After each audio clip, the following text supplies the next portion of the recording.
So we're holding in we're going to start the fifth Pirkei of Shemona Prokim, and in many ways, the fourth Pirkei really is the central idea, the central thesis of Shemona Prokim is in the fourth Pirkei. The fifth Pirkei is you could say the goal. And then the sixth, seventh, and eighth Prokim are sort of working out details that, clarifying certain points. And obviously the Rambam, the eighth Pirkei is a very, very long Pirkei and a very fundamental Pirkei, but it's not, it's not so much important as a central idea of Shemona Prokim. The eighth Pirkei, if I'm not mistaken, the eighth Pirkei deals with the question of Bechira and length. The seventh Pirkei is where the Rambam discusses Nevuah. The sixth Pirkei, the Rambam discusses, I think you could say, a question regarding, a discrepancy between the world of the philosophers and Chazal. The Rambam works around it, and so that's basically the sixth, seventh, and eighth Prokim. They're obviously important points and ideas that have to do with ethics and morals, and they have to do with the ideas that the Rambam discussed till now, but they are not the central idea. Till now, what we had was the Rambam, you could say almost from a philosophical standpoint, the Rambam established what is the soul of a person, what is it comprised of, how is it, how the soul expresses itself, what are the, and once we understand the different parts that make up the soul, what does a healthy soul look like, and what are the symptoms of a dysfunctional and unhealthy soul, how to heal it, and so on and so forth. That was sort of what we saw till now. Now, the Rambam discusses something that really he stayed away from till now, and that is the ultimate goal. Meaning, we discussed that if we would compare the soul to a car, right, to the race. So you have the idea of the general objective, right? The general objective would be to race professionally. So that is the goal. So in order to race, you need to first understand the vehicle that you're using. So you need to understand what a car is, how it works, what breaks it, and if it's broken, how do you deal with it, and so on and so forth. And that really is Masechtas Midas. So we looked at the soul as the appetite of soul per se, as the sort of the understanding the mechanics of it, and understanding that we're not talking about the race, because the race is way ahead of us, and we're not there yet. We're now in a place where we want to understand how our machine works, and what's going to make us have a functional machine. That way we can get to the race. Now this Pirkei, really the Rambam is talking about why are we doing all this. That is really the why of the entire thing. Why are we busy working on ourselves? Where do we want to get? What do we want to attain? What do we want to accomplish? What does it look like? And knowing, and what is knowing that? How is knowing the ultimate goal and the ultimate objective, how is that going to affect my day-to-day life today? So let's start the fifth Pirkei. Fifth Pirkei is B'shimush b'kochos hanefesh latachlis achas. That is to utilize the faculties of the soul for a single purpose, a single goal.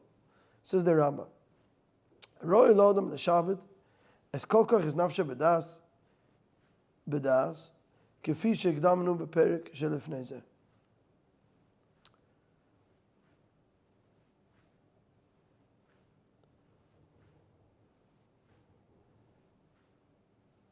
So the Rambam says like this: a person should, the word they use here is subdue all the faculties of the soul with the intellect, as we saw until now. Now the Rambam mentions a couple of times before this parak that that the general objective is the reason, the soul of reason and intellect, but he doesn't discuss it on that.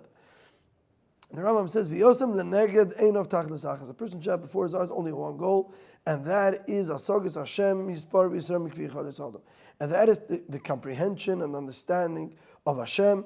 Yispar v'yisrael, it should be exalted and glorified, k'fi echad esadam, as much as humanly possible, and meaning as much as it's possible for him. And what does it mean to know Hashem? To know Him. That is to know Hashem, to know His ways, to understand the nature of Hashem's existence to the best of His ability, and then understand Hashem's relationship to the people, to the world, and so on and so forth. And v'yosim, pu'loisav kulan, to know Oisav, v'yosav v'chal dvarav, shem v'yim al tachnas hasos. And he should direct all his activities, his movements, and everything, all everything he should. And all the person's actions and the way he rests, meaning anything that he does, whatever he does in a proactive way, or whatever he does, sometimes a person does something in a passive way. Whatever you do, you should direct that to the general goal, and that is to know Hashem, and knowing, and that should be the only real objective you have in life. There shouldn't be in any of his activities anything that does not, in general, in the bigger picture, take him to this single goal. Okay. So now, l'moshel.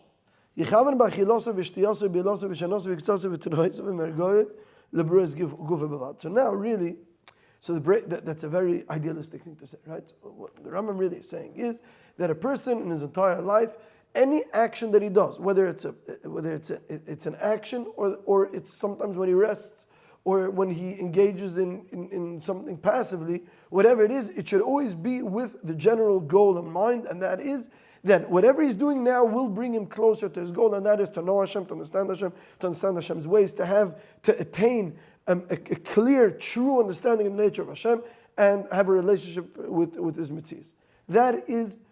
That should be your only goal in mind.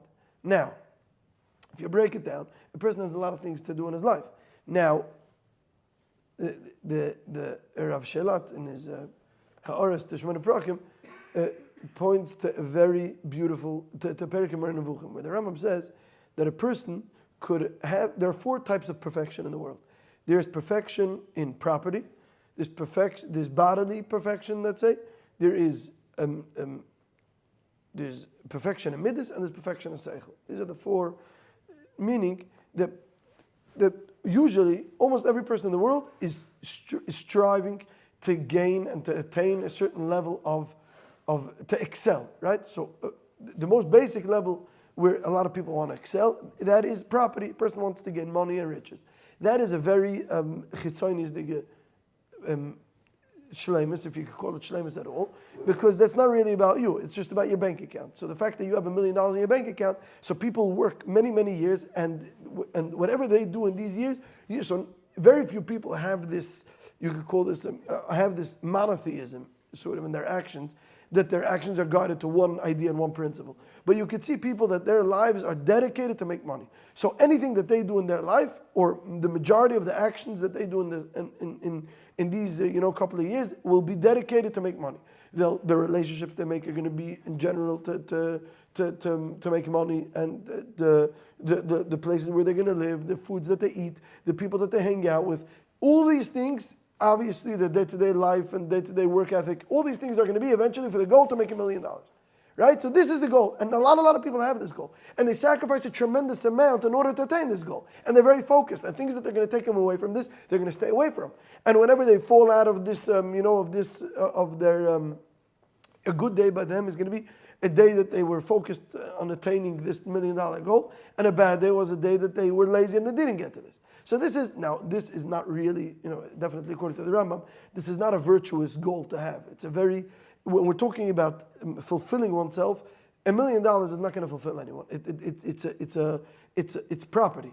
so you could have it today and take it away tomorrow. It's not about you. It doesn't really change the person you are. So it's a very external metric by which to measure yourself, and therefore, as a goal, it's not really something you should be doing. It's not. Now, again, that doesn't mean you shouldn't be working, because even the guy who works eats, right? Just when the guy who's working to make this $1 million, when he's eating and when he's meeting people and he's going, and he's making relationships, he's doing that obviously not as a purpose in and for itself. And he doesn't have inherent value in these relationships. They are all to bring him to his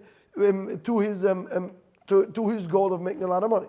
So now the Rambam says this person idolizes and sees a value in something that really doesn't have inherent value, and that's silly. Okay, so the next thing is people have a certain people look up to, that's a bodily perfection, right? The person's very strong, like a certain heroism, right? So that you can't say is external in the same way that money is arbitrary, right? Money is foolish, because the money doesn't have to do anything with you per se. But people that are very strong and very they go to the gym, they work out, and so on and so forth. That maybe does have to do with with the person himself. But again, that's also that's not something that has inherent value. Then the other two things is the shleimus in midas. That is, a person that works out his like we said, his appetite of soul, the way he talks to people, the way he relates to people, the way he relates to food, the way he relates to anything, right? These are midas, anger, and all these things, right? So that is already a certain shleimus that a person has. And then you have shleimus of seichel, and that is understanding, first of all, just knowing how to use your brain and attaining wisdom, and then really doing real things with that, and that is being masik de'emes, learning Torah, and opening your mind and connecting intellectually to Hashem and understanding His relationship with the world and weiter. So it's sort of a ladder, right? So you start with something that is completely external to the person, but if you take, let's say, the person who wants to make $1 million, it's very easy to use that as what we want to use for our central purpose, right? Because there you have a person who takes 10 years of his life, and not always in a conscious decision, but he says that this is my goal, this is where I want to go, this is what I want to do, and I'm going to sacrifice everything else to lead me in this way. And everything else, right? That's why they sacrifice. Not only they wake up early and they stay healthy, because then they stay focused and they can work better, and they live in a place that's going to be optimal to making money, and that sacrifices sometimes family, and then it's many different things, but it's all to get to this big goal. And their entire life will be geared and directed to success in this goal, and they themselves will be, will judge themselves based on this idea. Says the Rambam in the same way. A person should, in the very basic level, if you understand that the ultimate goal in this world is to connect to Hashem, and the way to connect to Hashem is through understanding, it's through your mind. And again, now, in order to have a mind that you could connect and understand, understand the Torah obviously, and when you daven, you connect in a deep way, but it's all built on understanding your real knowledge of Hashem's existence and Hashem's relationship to the world and to you, and so on and so forth. To get to that, you need to have a lot of different things. So you need to be healthy. You need to be healthy, so you need to eat healthy. So you need to understand, because if you don't have a healthy body, and you will, you just won't have the capacity to engage in real thought, because your body is going to fail you, and your mind needs, right? Your mind needs a certain fuel, and in order for your mind to be able to think objective, real, metaphysical thoughts, your body needs to be healthy. So if you're going to eat a bunch of garbage and your body is going to be it won't function, so then it doesn't make a good recipe for to get anywhere in an intellectual way. So when you're going to eat and you're going to sleep and you're going to engage in any activity that every person engages, your mind is going to be focused that obviously there isn't not only this isn't this isn't a tachlis in and for itself. I'm not eating for the sake of eating, because first of all, only animals do that, eating for the sake of eating. It's a very animalistic thing to do. So, right, you're eating in order to be healthy, but you're also not healthy for the sake of being healthy itself, because there is no goal. There is, that is sort of the second thing we said, that a certain person, they feel that when they work out and they're very strong and they have big muscles and they're very healthy and they're going to live 80 years. But why are they living 80 years? Now they're whoopee ding. There is no more inherent value in eating food because it's good than in eating food because it's healthy. They're both for as a goal in and for itself, they're both very silly goals. Because if you have a healthy body, then what? So you're going to live 80 years, but it's meaningless. So the only reason, so first of all, obviously, the Rambam obviously is a big proponent of eating healthy food, and this is something that he dedicates an entire Pirkei Rambam for, exactly what you should eat and what time you should eat and how you should eat and how you should sleep, and and all other physical relationships, what and where and how much.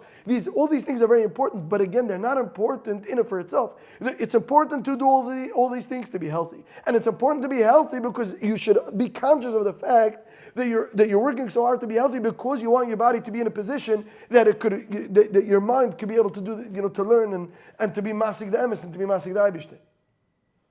So that is sort of what the Rambam says. So let's see it inside. So he says, so a person shouldn't do anything, any action shouldn't, there shouldn't be anything that will not bring him to this bigger goal.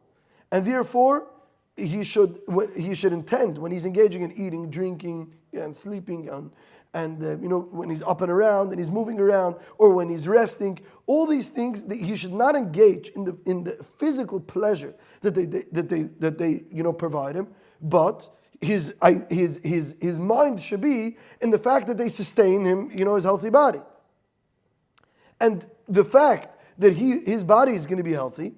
That if his body is going to be healthy, then the tools that his body uses in which to connect and in which to grow, and that only when a person has a healthy functioning machine, and we're talking in the very, very physical sense now, we're not even talking about emotionally. Emotionally is another step, but in the very physical sense, the fact that you have a healthy running machine, that is a machine that we use, and we connect Hashem through our mind that is connected to our body. So whatever food you eat is going to have a direct result to the intellectual connection that you're going to have. So everything, it should be that you should have the reason why that when a person eats and sleeps and be'ilase, right, and the intimate relationships that he has, and the sleeping and when he's awake and when he moves, all these things all these things should be directed that a person should have a healthy body, and because that is the tool in which he is going to use to develop and his wisdom and acquiring milas and intellect and reason. Therefore, when a person eats, his objective shouldn't be only in eating good food. Now again, a person that doesn't have any desire to eat good food, I don't mean good in a healthy way. I mean good food in an appetitive way, right? So that person is not a normal person. People naturally want to eat geschmacke food, and tasty food is a good thing, but that can't be the objective. Now, there's nothing against it. It's a good thing to enjoy good food, because that means that your body is well balanced. But if you have a choice of foods, your objective should not be what's sweet on the palate or what tastes good or what or what's tempting. It shouldn't be only to what is pleasurable. Because if the objective is what's pleasurable, then a person would only eat foods and drinks that are sweet and appealing. And the same thing is in other activities. But your objective should be, once you understand that you want to be healthy, so your objective is not only going to be how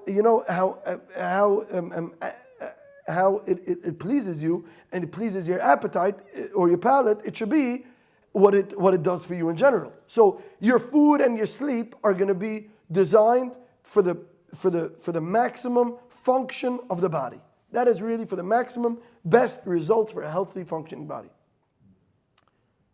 Fine. Now, if it's good, if it tastes good, geschmack, gewaltig. And if not, then you'll eat it, and you'll have a regimen, even if it doesn't taste so good, because because you have a different objective.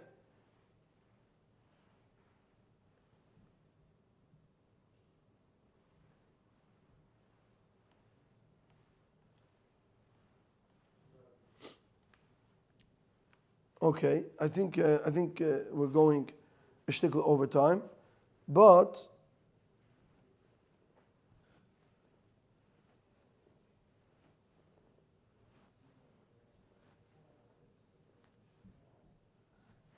so let's just see one more idea of it that the Rambam says.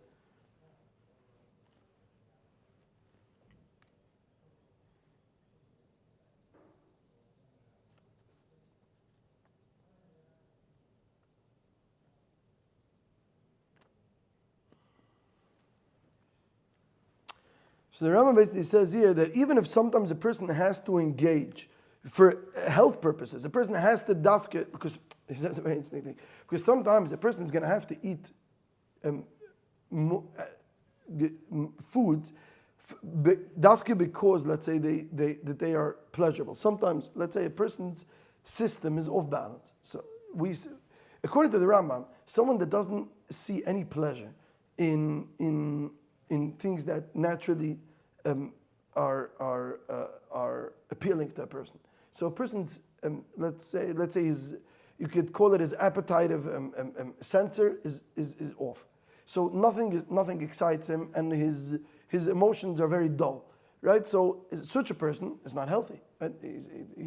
He's not healthy. So what he's going to have to do is that he's going to have to eat foods, let's say, or engage in certain behaviors that are a little more to the extreme, only for the purpose that they awaken in him his appetite, because it's not good to be a person that doesn't have any appetite. It's not a healthy person. It's not a well-balanced person. A well-balanced person has a healthy appetite. Now, a person that has lacking appetite has to go a little to the other extreme, has to engage in, he has to eat foods only for their not for the qualities of the let's say of the nutrients per se, just for the appetite. But that's okay. It's okay as long as you understand that the greater objective and the greater goal is that you should be balanced and that you should be a person that is in the middle path and get back to an equilibrium. That's okay, because medicinally, or as we said, like in the medicine that we're discussing now, that is the appropriate action at the appropriate time, and that's okay. So the Rambam says that sometimes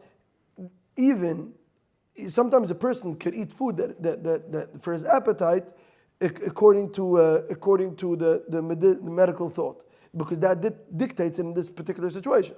For instance, if a person has diminished appetite, so the science says, and this is something we explored before, that he has to arouse it and restore it through engaging in activities that will arouse his appetite, because it's not a healthy thing.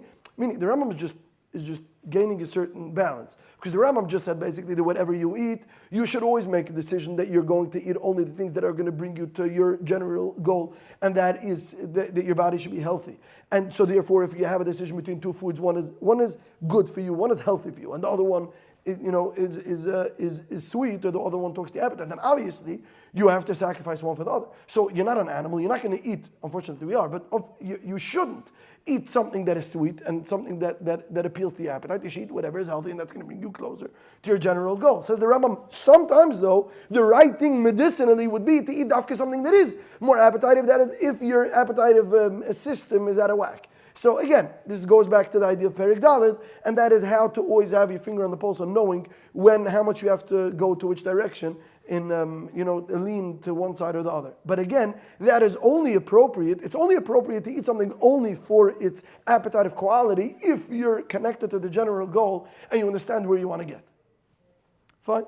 So that's why, like we all know, it says the Rambam, that when someone is down, if someone is feels melancholy, so the way that he should cure it is by listening to nice music and strolling around nice gardens and seeing nice buildings and just seeing nice things. These are things that bring a person a certain peace of mind, and it awakens in him a certain it's a certain ideal of pleasure that awakens the appetite of now in a good sense and a good taste, not in a debased animalistic sense, just to wake up the person's appetite, and that is okay. And that is not only okay, that is necessary, because we want to be balanced. And because the general reason we want to be balanced is because only if we are balanced emotionally and physically in every possible way, then can we attain clear thought. So, if your goal is to be healthy, and the reason to be to have a healthy body is understanding that that is not a goal in and for itself. That is only that we should be able to be Masik Hashem. In the same way when you want to make money. The reason it's not a problem to do whatever is going to make decisions based on whatever is going to bring you in the most profit, as long as you understand as the profit in the making money in general is not a goal in and for itself. It doesn't have value for itself. It's actually a very pathetic goal in and for itself. It doesn't really change the person you are. Doesn't change the person you are. But if you want to make money now, and the general goal is that you're going to make money in order you should be able to feed your family, and you should be able to feed yourself, and because only someone who has a normal family and is well fed and well kept and lives in a normal neighborhood with normal people, a person, there is a certain recipe for a person to bring himself to a situation where it's optimal to be Masik Hashem. So that is not a problem. As long as you have the greater goal in mind, you could, and not only could, you have to engage in many different activities that each are going to bring you, they have their mini goals, but everything has the general objective in mind, and that is to be Masik and know Hashem's existence and nature to the best of his ability. And now we're going to have to stop here. But let's just recap what the Rambam said till now. And that's very important. And that is that we have to understand where we're going. It's very important. If you don't know where you're going, then you're just not going to go anywhere. You're not going to make any progress, because progress is only possible if you're not. So your day-to-day activities will be based on your understanding of what your general goal is. So the Rambam for today, and we're going to go further into this, but for today, the Rambam just said that gave these two different mashalim, and that is, first of all, you have to understand that in order to be Masik Hashem, in order to have das, clear das, and to attain, to have a relationship with the Eibishter through our minds, we need to be healthy. And so a person eats, a person sleeps, a person goes to work, a person engages in 1,000 different activities. And sometimes people make the food a goal in and for itself. Or they make pleasure a goal for itself. Or they make money a goal for itself. Or they make, they work out, and health becomes an obsession. Almost, a religion to itself. All these things, a person needs all these things. A person needs money, a person needs health, a person needs food, and a person even needs appetite. All these things are good and true, and a person needs all that, but the only acceptable goal the person can have by himself is that if he understands that all these things are not goals in and for itself, and they all are ways in order to gain health, perfection in his health, and perfection in not perfection, but a certain stability financially and a certain stability in health-wise, and that all they are not goals for itself. They are to serve a greater purpose, and that is that he should be in a position to engage in Yediyas Hashem. So we're going to stop there for now, and we'll pick it up tomorrow, hopefully.